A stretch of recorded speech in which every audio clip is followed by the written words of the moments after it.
Halo,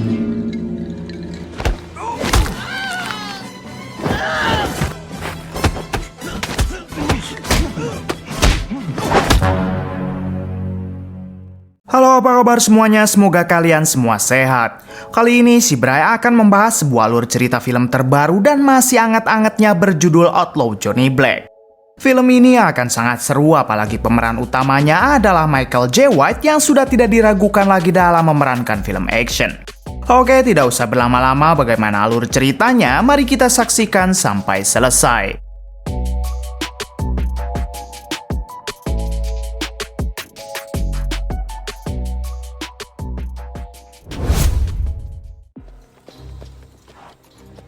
Di awal film memperlihatkan seorang buronan yang sedang memasuki sebuah kota. Diketahui buronan ini bernama Johnny Black dan ia datang ke kota tersebut untuk mencari seorang ketua gangster yang pernah membunuh ayahnya. Sebelum melanjutkan pencariannya, Johnny mampir dulu ke sebuah bar untuk minum sebentar. Namun bersamaan dengan itu, Johnny melihat dua orang remaja dari suku Indian yang sedang dibuli oleh para preman. Karena kasihan, Johnny langsung menyelamatkan kedua remaja itu dengan menghajar para preman tersebut.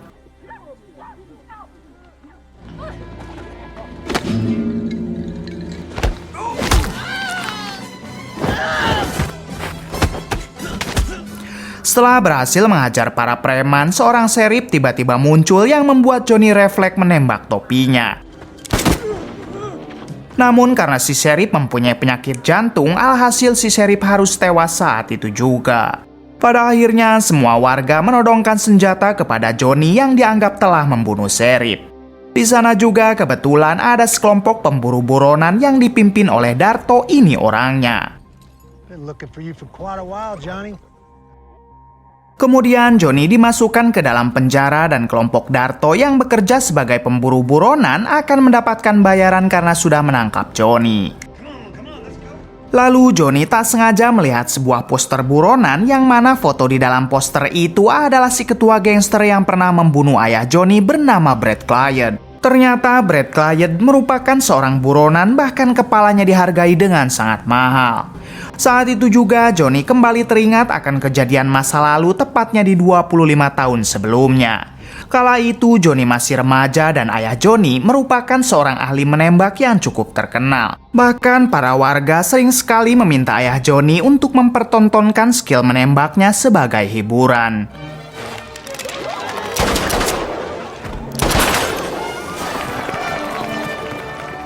Rupanya bukan sang ayah saja yang jago menembak, karena Johnny juga memiliki skill yang hampir sama dengan ayahnya.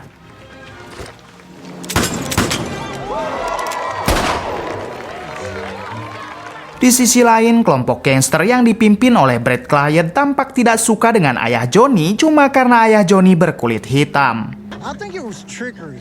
Trickery or not, that Negro could even outshoot you, Brett.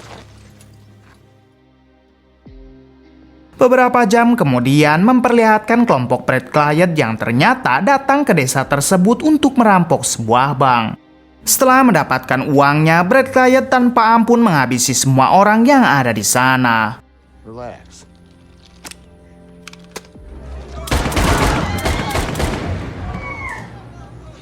Damn. Malam harinya memperlihatkan ayah Johnny yang sedang berkhutbah di dalam gereja karena ternyata ayah Johnny adalah seorang pendeta. Di sini ayah Johnny membicarakan tentang perampokan tadi siang dan ayah Johnny meminta semua jemaatnya untuk memaafkan setiap kesalahan orang lain. Jangan pernah menyimpan dendam karena dendam hanya akan membuat hati semakin rusak. It's a decision. Amen. Setelah selesai berkhutbah, ternyata ayah Johnny sudah ditunggu oleh Brad Client serta semua anggotanya. Di sini, Brad Client mencoba menantang ayah Johnny adu cepat menembak sampai salah satu dari mereka ada yang tewas.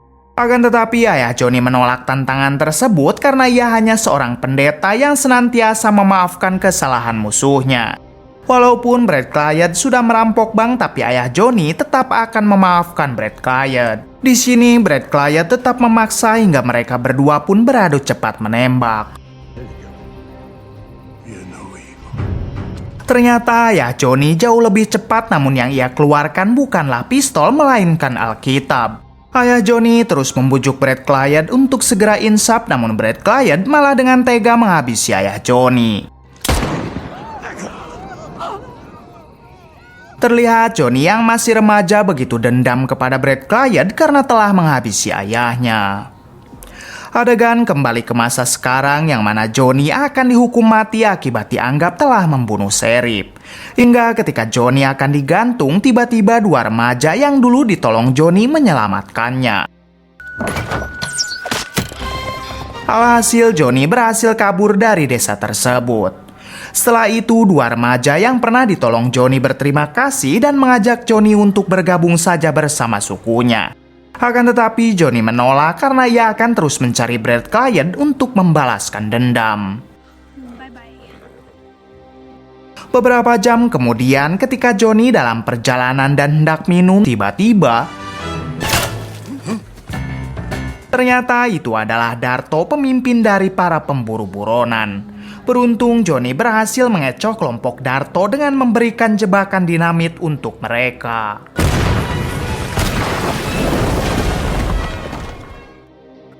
Singkat waktu, Johnny terus menyusuri padang rumput selama berhari-hari, hingga Johnny pingsan akibat kekurangan air.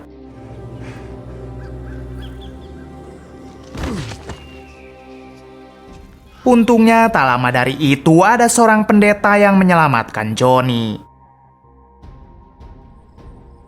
Malam harinya, si pendeta yang diketahui bernama Percy bertanya kepada Johnny mengenai kemanakah tujuan Johnny sebenarnya. Johnny menjawab kalau tujuannya yaitu mencari Brad Clyde untuk membalaskan dendam. Mendengar hal itu, Percy yang merupakan seorang pendeta langsung menceramahi Johnny mengenai balas dendam itu tidak baik. Kemudian Percy menunjukkan foto seorang wanita bernama Donna yang tinggal di kota Hope Spring.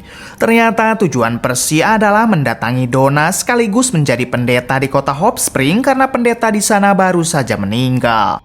Percy juga menjelaskan kalau ia dan Donna belum pernah bertemu dan mereka hanya baru tukar-menukar surat cinta. I feel we are destined to... Pastor, you are dirty. Keesokan harinya ketika mereka berdua akan pergi, tiba-tiba suku pedalaman menyerang mereka. Di insiden ini, Percy tertembak panah dan langsung tak sadarkan diri. Mengetahui Percy tumbang, Johnny memutuskan untuk meninggalkan Percy lalu kabur menggunakan gerobaknya. Setelah cukup jauh, Johnny mencukur jenggotnya agar mirip seperti Percy. Kemudian Johnny masuk ke kota Hope Spring karena ternyata Johnny berencana akan menyamar menjadi Percy.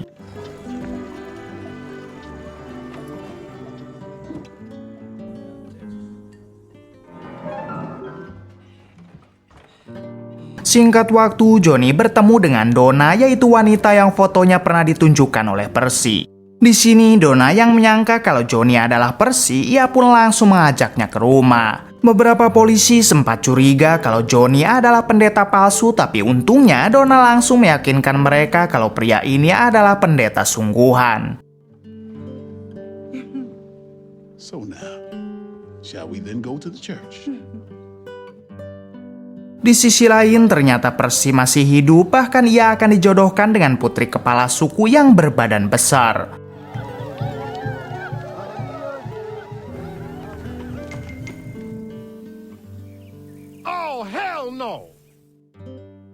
Malam harinya memperlihatkan Johnny yang disambut oleh para warga karena mereka kira Johnny adalah sang pendeta.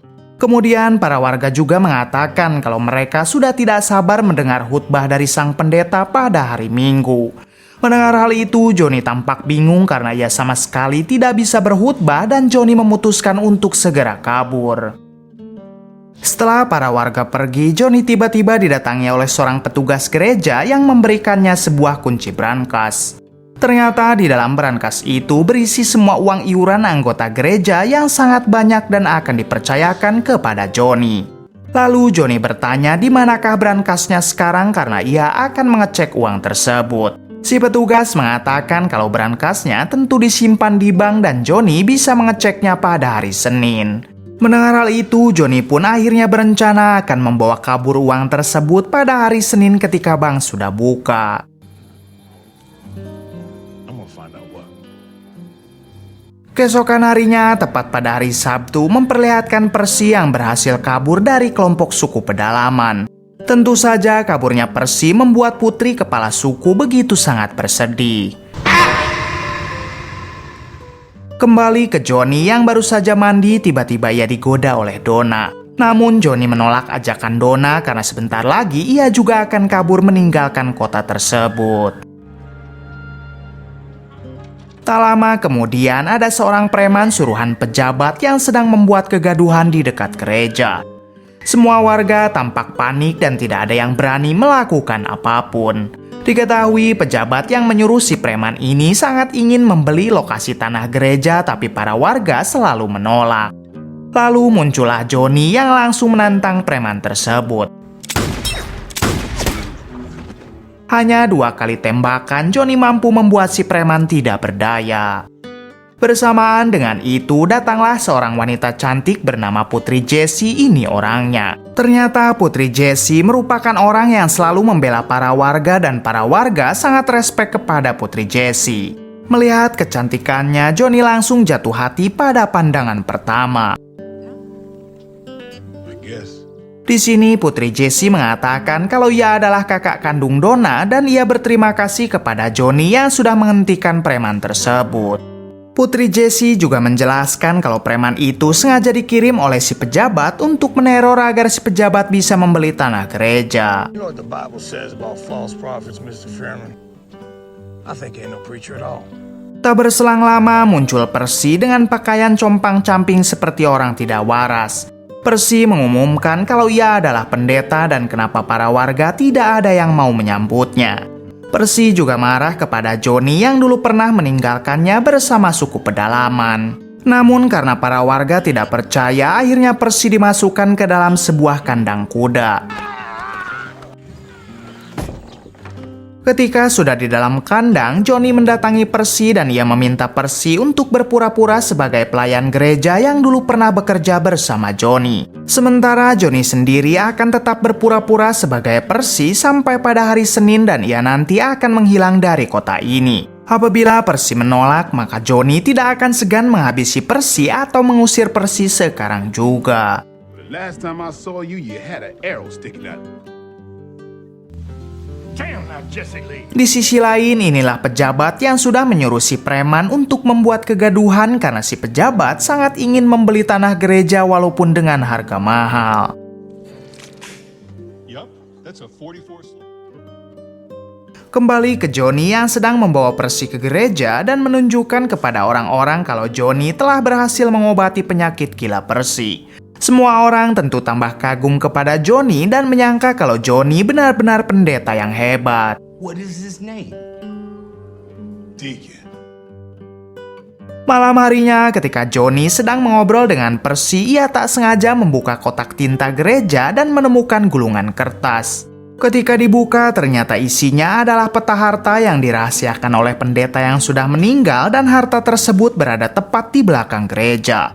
Mengetahui hal itu, Johnny segera menyuruh Percy istirahat di kasurnya sementara ia akan pergi sebentar. Kemudian Johnny pergi ke halaman belakang gereja untuk mengecek harta apakah yang sebenarnya dirahasiakan. Di sini Johnny akhirnya tahu kalau tepat di halaman belakang gereja ada sebuah sumur minyak. Dari itulah si pejabat sangat ngebet ingin membeli tanah gereja karena si pejabat sudah tahu kalau di sini ada sumur minyak. Bersamaan dengan itu muncul Putri Jessie yang langsung bertanya kenapa dirinya ada di belakang gereja. Johnny beralasan kalau ia hanya sedang mengecek-ngecek area gereja.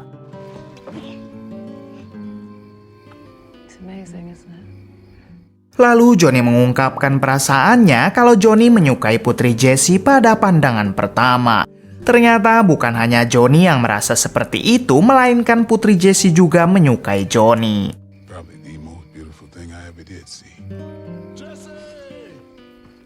Di sisi lain, Donna diam-diam masuk ke kamar Johnny karena ia sudah kebelet untuk bisa beranu-anu dengan Johnny. Donna tidak sadar kalau yang ada di kasur tersebut adalah Percy. Di sini Percy hanya diam memanfaatkan kesempatan yang mungkin tidak akan pernah terulang kembali. Beberapa jam kemudian, Johnny kembali ke kamar dan ia mencium bau parfum serta melihat Percy yang sedang cungar-cengir. Keesokan harinya, Johnny meminta Percy untuk berkhutbah di hadapan jemaat gereja karena Johnny sama sekali tidak bisa berkhutbah, dan ia akan beralasan kalau suaranya sedang hilang. Mendengar hal itu, Percy yang sudah mendapatkan asupan gizi semalam dengan senang hati akan menuruti perintah Johnny. Di sini Johnny tampak aneh kepada Percy karena Percy terlihat begitu bahagia. Setelah Percy keluar, Donna tiba-tiba masuk dan memeluk Johnny sambil bertanya apakah semalam Johnny puas. Dengan cepat Johnny melepaskan tangan Donna dan merasa heran apa yang sebenarnya terjadi. Singkat waktu ketika khutbah akan dimulai, salah satu anggota gereja mengumumkan kalau sang pendeta kehilangan suaranya dan khutbah akan digantikan oleh Percy. Di sisi lain, Johnny yang tak sengaja mencium tangannya akhirnya sadar kalau parfum ini adalah bau parfum tangan Donna yang tadi ia pegang saat Donna ingin memeluknya.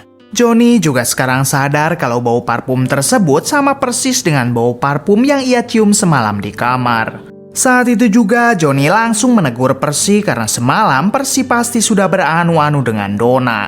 Johnny bicara dengan nada yang keras hingga Percy langsung mengumumkan kalau suara pendeta sekarang sudah sembuh dan pendeta pasti bisa berkhutbah. Pada akhirnya Johnny mau tidak mau harus berkhutbah di depan para jemaat. Awalnya Johnny bingung mau bicara apa karena Johnny sama sekali tidak mengerti tentang bicara keagamaan. Hingga Johnny teringat mengenai khutbah yang dulu pernah dibicarakan oleh ayah Johnny karena kita tahu ayah Johnny juga merupakan seorang pendeta. Di sini Johnny berbicara tentang arti memaafkan dan menghilangkan rasa dendam seperti yang dulu dibicarakan oleh sang ayah. Enough to forgive our enemies. Say, turn it loose. Turn it loose. Setelah selesai berkhutbah, ternyata di dalam kamar sudah ada Putri Jessie dan Donna yang sedang murka kepada Johnny. Mereka kira Johnny sudah beranu-anu dengan Donna dan Johnny juga sudah merayu Putri Jessie waktu di halaman belakang gereja. Jesse, please. Di sisi lain, si pejabat sangat merasa kesal karena para warga tak kunjung menjual tanah gereja. Di sini, si pejabat meminta anak buahnya untuk menyebarkan berita kalau ia akan menyewa sekelompok gangster kejam bernama Rough Rider apabila tanah gereja masih tidak mau dijual. Adegan berpindah ke Johnny yang saat itu menemui Percy di dalam bar. Johnny meminta Percy untuk mengaku kepada Donna kalau Percy lah yang sudah beranu-anu dengan Donna. Namun Percy yang sedang mabuk parah, ia malah ngomong ngelantur sampai ia berbuat rese dan keributan pun terjadi antara sesama pemabuk.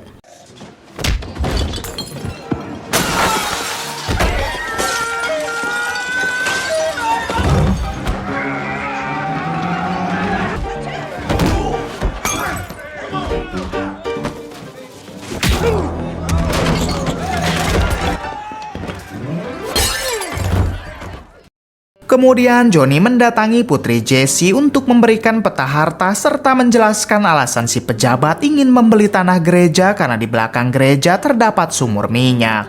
Johnny juga memberitahu identitas aslinya mengenai siapa Johnny dan ia bukanlah seorang pendeta melainkan buronan. Sementara pendeta yang asli adalah Percy. Setelah itu Johnny akan pergi ke kota sebelah untuk menemui temannya. Keesokan harinya, Putri Jessie mengumumkan kepada semua warga mengenai peta sumur minyak yang diberikan oleh Johnny.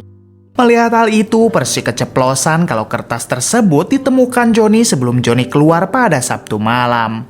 Donna yang mendengarnya langsung bertanya siapakah orang yang ada di kamar Johnny pada Sabtu malam.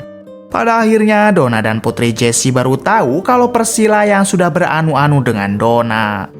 Kemudian Putri Jessie menjelaskan kalau mereka harus mempertahankan tanah gereja karena dari hasil minyak tersebut secara otomatis akan membuat kesejahteraan untuk semua warga. Tak lama dari itu datang 2 orang polisi yang memberitahu mereka kalau si pejabat akan menyewa sekelompok gangster Rough Rider untuk mengusir mereka. Hal tersebut tentu membuat para warga panik karena Rough Rider adalah kelompok gangster yang terkenal sangat brutal. Sementara itu, Percy mengungkapkan fakta kepada Donna kalau ialah pria yang selama ini tukar-menukar surat dengan Donna. Sementara Johnny hanya berpura-pura sebagai dirinya. Pada akhirnya, Donna pun mau menerima Percy apalagi Donna sudah beranu-anu dengan Percy. Malam harinya memperlihatkan Johnny yang ternyata telah tertangkap oleh pemburu buronan yang dipimpin oleh Darto. Johnny pun dimasukkan ke dalam sel dan Darto akan segera mengeksekusi Johnny pada besok lusa. Tak lama dari itu, Percy mendatangi Johnny untuk memberikannya sebuah Alkitab. About all our people. Di sini mereka sempat mengobrol bersama seperti Johnny yang sekarang ingin menetap di kota ini. Namun apa daya, Johnny 2 hari lagi akan dieksekusi mati oleh Darto. Setelah itu, Percy berpamitan kepada Johnny karena ia akan pergi menemui suku pedalaman yang dulu pernah menyandranya. Anyway, I picked it up.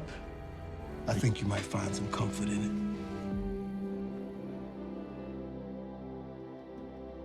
Keesokan harinya, Johnny terlihat sedang membaca buku Alkitab hingga di pertengahan buku ternyata Percy sudah menyelipkan sebuah kunci agar Johnny bisa keluar dari penjara. Kemudian Johnny memanggil anak buah Darto yang kala itu sedang bermain remi.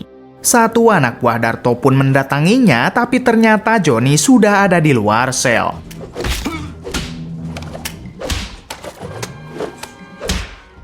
Pada akhirnya anak buah Darto berhasil dipojokkan oleh Johnny. Adegan berpindah ke si pejabat yang ternyata sekarang sedang menyandra Putri Jessie agar Putri Jessie mau menandatangani penyerahan tanah gereja. Si pejabat juga mengatakan kalau Putri Jessie dan semua warga harus segera pergi karena ia sudah menyewa kelompok gangster Rough Rider. Namun Putri Jessie tetap tidak mau menandatanganinya walaupun Putri Jessie juga tahu Rough Rider adalah gangster paling mematikan. Ternyata Rough Rider adalah sekelompok gangster yang diketuai oleh Brad Client, yaitu orang yang dulu membunuh ayah Johnny. Sekarang mereka sedang menuju kota atas perintah dari si pejabat. Kembali ke si pejabat yang tiba-tiba didatangi oleh polisi. Di sini si polisi itu mengatakan kalau dirinya akan menantang si pejabat dan anak buahnya beradu tembak. Si pejabat dan anak buahnya malah tertawa karena mana mungkin mereka bisa dikalahkan. Di sisi lain ternyata si polisi adalah suruhan Johnny untuk memancing kelompok si pejabat sementara Johnny tengah melepaskan Putri Jessie. Kemudian Johnny keluar lalu menghabisi semua anak buah si pejabat hanya dalam waktu 1 detik.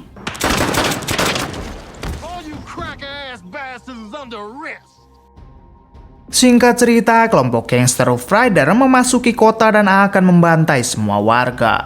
Namun tak lama Johnny muncul untuk membela para warga bersama Putri Jessie. Di sini Johnny mengatakan kalau selama hidupnya ia memiliki dendam kepada Brad Client. Tapi setelah ia berkhutbah membahas tentang arti maaf dan balas dendam, Johnny akhirnya mau memaafkan Brad Client. Johnny meminta Brad Client dan semua anggotanya pergi sekarang juga. Namun Brad Client menolak karena jumlah anggotanya jauh lebih kuat daripada Johnny. Tak lama muncul kelompok pemburu buronan yang dipimpin Darto dan Darto sekarang akan berpihak kepada Johnny.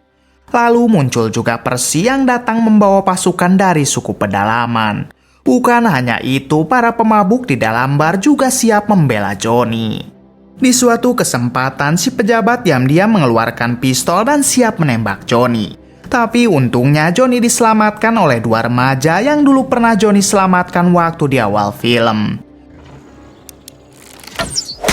Lalu terjadilah peperangan di antara mereka. Satu persatu anak buah Brad Client berhasil dihabisi.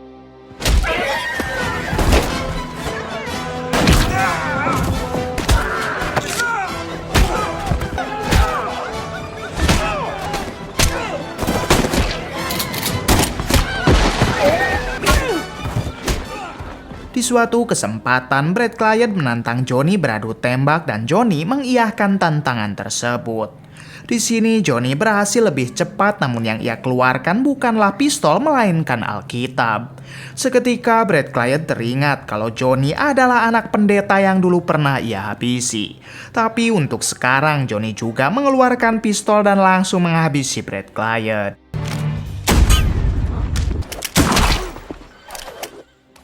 Setelah itu, semua warga menganggap Johnny sebagai pahlawan, bahkan ia langsung diangkat menjadi sheriff di kota tersebut. Sementara Darto akan membawa jasad Brad Client sebab kepalanya berharga sangat mahal. Kemudian Johnny mengumumkan kalau sumur minyak akan dikelola oleh para warga dan hasilnya juga akan dibagikan lagi kepada warga. Johnny juga tidak lupa mengatakan kalau ia akan menikahi putri Jessie. Tamat. Bagaimana menurut kalian? Oke, cukup sekian dari saya. Mohon maaf bila banyak kesalahan. Salam dari Prime Movie.